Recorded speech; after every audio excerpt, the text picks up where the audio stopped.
thank the general manager, Steve Wolf, for helping get things moving here, and the board president,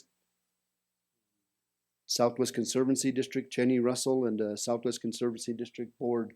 Thank you for putting this on for us, and it's good to see everybody face to face. This two and a half or 2 years, 1 month of COVID has been really hard on each and every one of us, and I think we're all zoomed out. So with that, it's my honor to be here today. Thank you, Councilwoman Cloud. Very good presentation. My honor to be here. I'm the chairman for the Ute Mountain Ute Tribe. As was mentioned in my bio, I started in 1995 when we first started going back to Washington, D.C. lobbying with our lobbyists and Ray Kagosik and Christine and all of our water users and our partners here in ALP. And I was really green, but I really wanted to be a water buffalo at the end, watching all these guys, Leonard, Sam. I mean, there was a whole bunch of us that used to go back, and finally to see the Secretary of Interior sign that, and Secretary Babbitt, I think it was in 2000, to make it come to fruition. And it was good. It was a good feeling. But that project has been on the plates for 50 years, going back to Chief Jack House when he originally started working with Aspinall and really started looking at how do the Ute people get their water rights.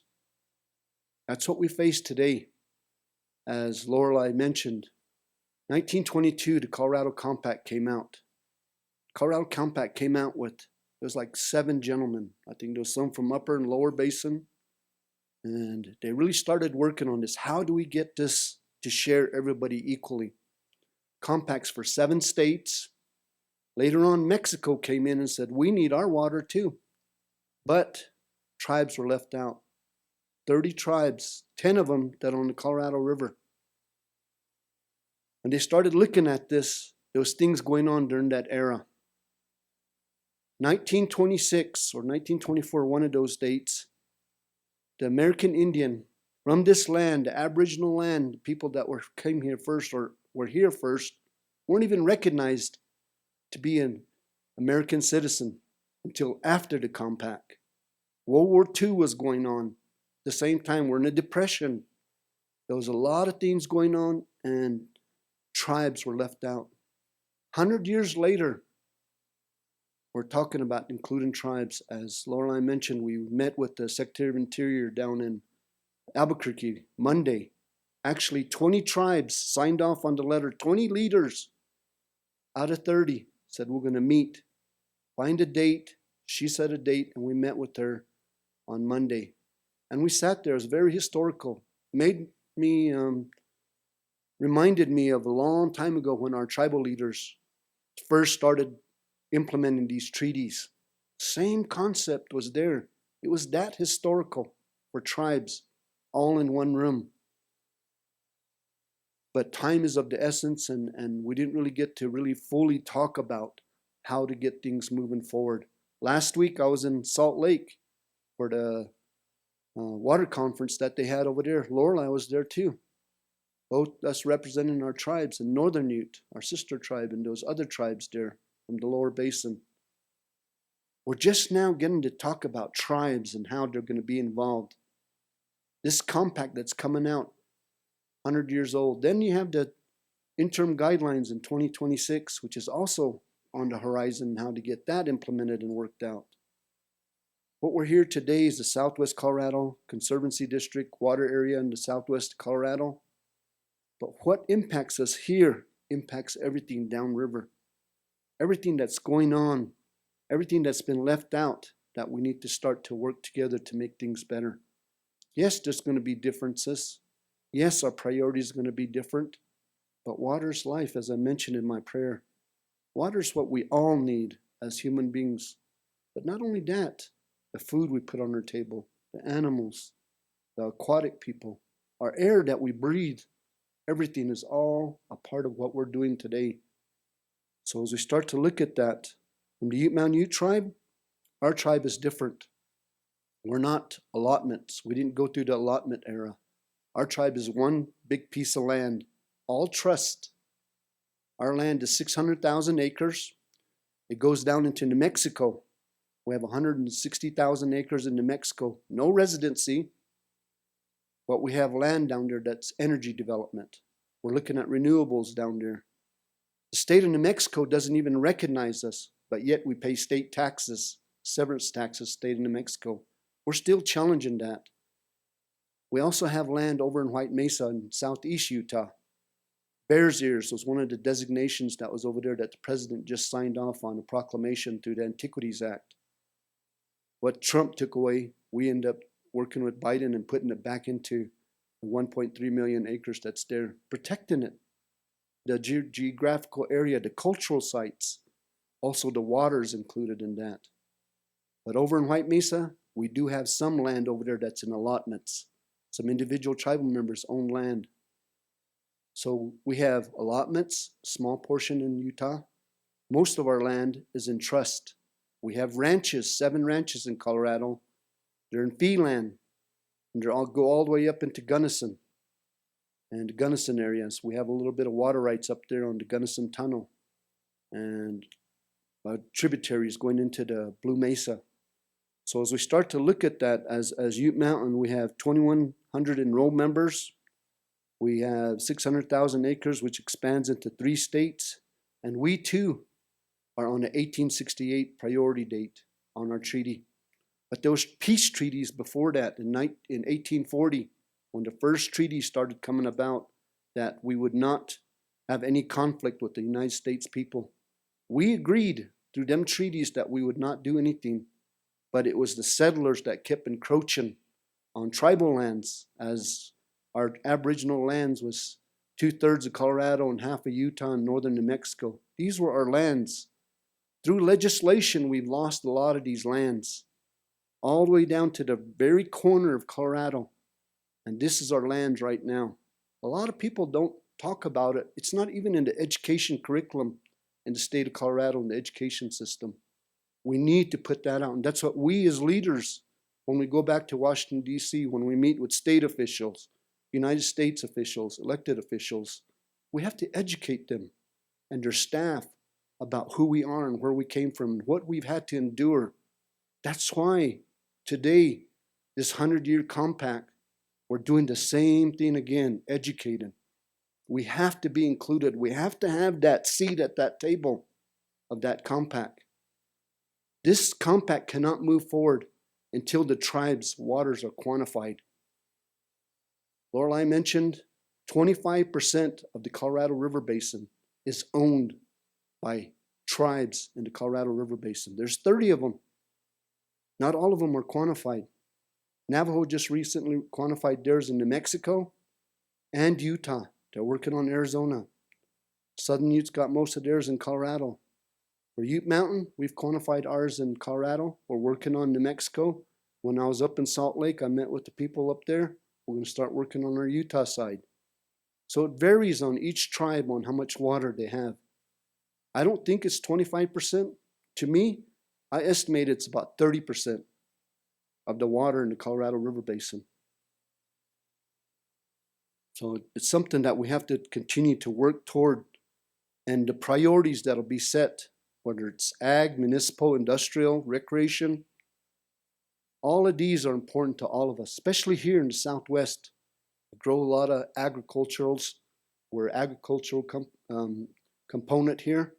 But even within our own state, Front Range has proposed to put a pipeline at one time, a while back, to pipe water from the west side to the east side, just so they can give the water to the growing population in the Front Range. We fight for it on this side. Then you got Nebraska fighting on the other side, on the Platte River, trying, because the compact there. This is the head gates, these mountains here, is the head gates of where we're heading into the future. This is where it begins. But the lower basin is saying, we need more water based on our demand. They're wanting to know, would you all up here in the upper basin be willing to give up more water so it meets the demand of the lower basin? The 500 plus plan came out at the Colorado River water users. Some of you went to. 2 tribes were part of that. Mead, trying to raise it up 16 feet so they can get some more water to meet the needs of the demand in the lower basin. Lake Powell right now, it's its lowest ever since it's been in the inception of the storage. It's also going to affect the energy development of their hydro project. So there's multiple things that has this ripple effect on how this water is. The demand is high, but our supply is low. We have to look at different ways of working together. But you got to include tribes in it. You got to include tribes because they play a major role. There has to be written legislation in it. So as I talk about this is just 3 parts to what I'm talking about. This first part is as a chairman for the 10 tribes, I'm advocating too for my tribes that I represent from the upper basin and the lower basin to try to meet their needs too. They need access to clean water. And I say that because one of my communities over in Utah in White Mesa sits right next door to a uranium tailing, a company there that's from Canada. And it's on groundwater. It's on the aquifer there. And we pump the water out and give it to our members over there. We have 600 plus homes on the Ute Mountain Ute Reservation. The community over in White Mesa, the quality of the water is so bad. I've gone to environmental in Region 8. I've gone to environmental on the national level. And they all said, go back to your state, the regulatory state of Utah. I've been to the governor's office many times. I brought a glass of water like that from White Mesa. I said, here, Governor, drink this, smell this. Have your environmental group test it. They all refused to. They said, our testing that we do down there on the water and the air quality is different than what you guys do in Ute Mountain. Things like this we face in Indian country.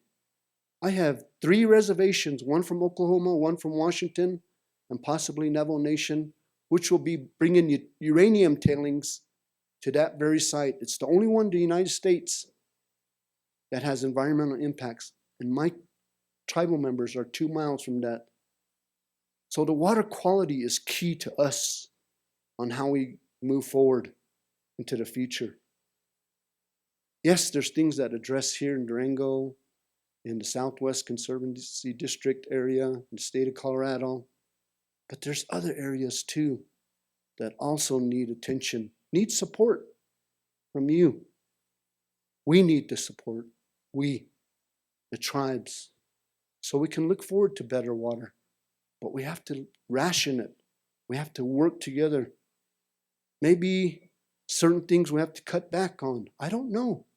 I had end of summer, had a raft boating trip just because I wanted to talk to 2 senators, Senator Bennett, Senator Romney.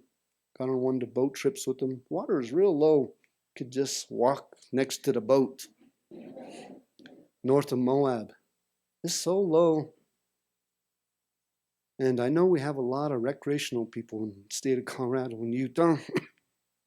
Everybody travels from outside the country to here to come skiing, fishing, things of that sort. We have our ag people trying to grow as many groceries and stuff to put on the table. But they're limiting them sometimes to how much they can grow, how much water they can have. So we have to think outside the box to make things better. So on that, I just wanted to say that the 10 Tribes Partnership was formed in 1992. The goal of the 10 Tribes Partnership was to increase and influence the tribes in Colorado River management, to provide support for the protection and use of tribal water resources.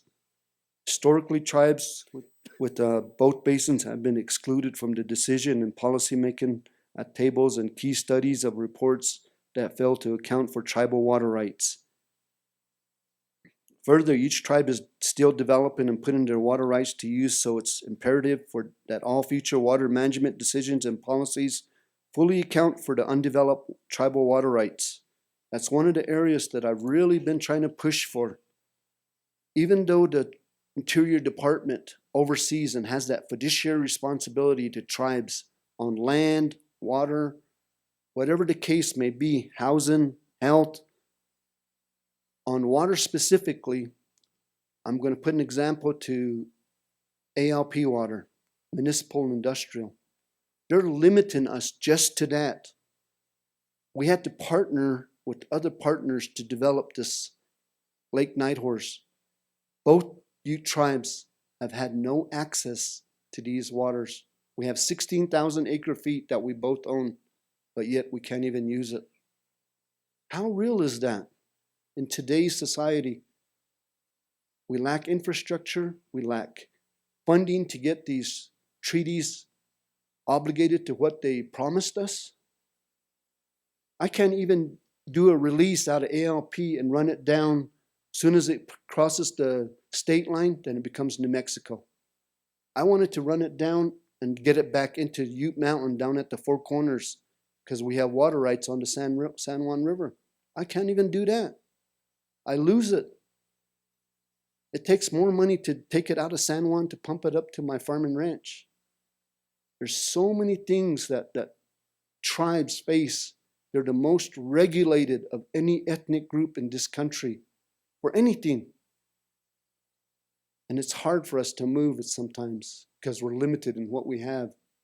So today, if there's any lawyers in here, young lawyers, Indian law is the job to go into.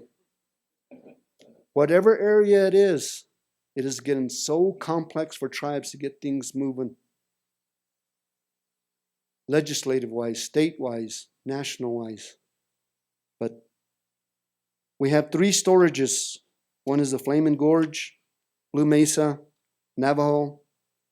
They're thinking of looking at trying to do releases out of these this coming spring to see if we can look at it. The hydrology that's coming out, the scientific knowledge of the future and the uses that'll be out there and the need for environmental included in that, fish and all that, and your other uses is going to be a challenge this coming year. These next 5 years is going to be the most challenging, especially with the compact and the interim guidelines and the future water uses. So as we start to look at these storages that are built up in the upper basin and then going into one and then down to a lower one is going to be really challenging. So I'll stop there on the national stuff and what we're facing with the 10 tribes. I'd like to move on with the farm and ranch. The farm and ranch enterprise is a centerpiece to the Ute Mountain Ute tribe. The Ute portion of Ute Indian Water Settlement, ratified by Congress in 1988. The tribe subordinated reserved water right claims in the Southwest Colorado River, and that was out of the Mencos. We had 1868 water priority on that. We had to subordinate that. We had to give up something to get something, and that's how the McPhee Reservoir came about. And today, Farm and Ranch is only getting, well, last year we only got 10% of our water allocation. We usually get 25,000 acre feet out there. And last year we only got 10% of that. So it's been pretty hard. Is my time really coming quick? Okay. I'll real hurry it up then. Okay. Anyway, the tribe has some enterprises, casino, travel center. We're working on some renewable projects. We're trying to look at the 16,000 acre feet over here at Lake Nighthorse. If we can get it over to the reservation, I would like to build a storage there where the government doesn't have to tell me how to use my water and what my needs are. If I can get it over to the Mencos, I can get it down to closer to the farm and ranch. Farm and ranch, their supply for this coming year, we think it's going to be about the same percent, 10% water supply for 2022. So we do have 110 center pivots there. Last year we only done 8 of those pivots. We have a hayfield that we grow down there. We also have a cornmeal project that we've created, a LLC, and that LLC is also growing the corn for that cornmeal. So we do have 7,600 acre feet as it's showing. The farm and ranch employs a lot of people. We had to lay off a lot of tribal members based on what was going on with COVID, but really because of the drought that was going on.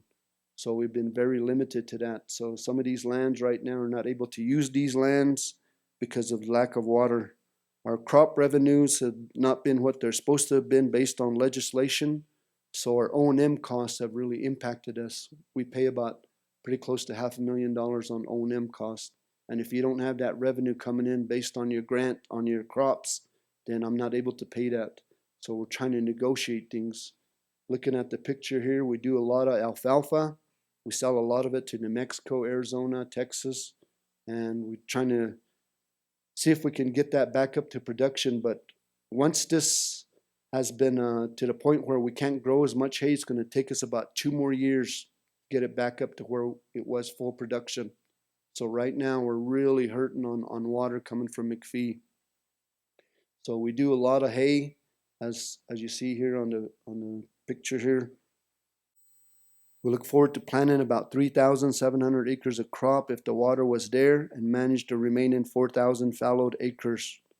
Tribe is working with reclamation on emergency drought funds to manage the fallowed lands. We'll include with this our strategy going forward with adjusting the crop to match water availability. Continue to pursue funding to manage and replant 102 fallowed pivots to speed the recovery of the farm to profitability.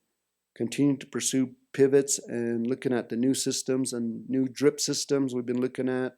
We're looking at different nozzles for some of the pivots. So we're really working on that and growing enough corn to support the Bow and Arrow brand cornmeal. Now, pilot alternative water-saving crops such as hemp seed. We're also looking into the high value of sunflowers is another option that we can look at. They're more drought-resistant type of a plant. Doesn't take as much water. So we're looking at some options to think of trying to get more revenue coming in. Today, if we look at what the future use and the demand, we must be planning because one thing impacts another in our system. Global warming and climate change is for real, and it's impacting us scientifically. As scientists are bringing that to our attention, not just in our region, but globally.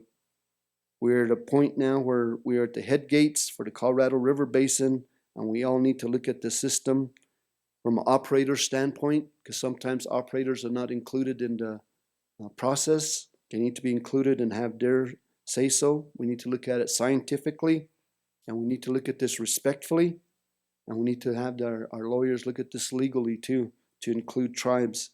But as was mentioned by one of the panel speakers, equally include the tribes in this. Legislatively, that's up to our legislatures, whether they're state or national, but there's also tribes that are sovereign nations that they too have legislative process.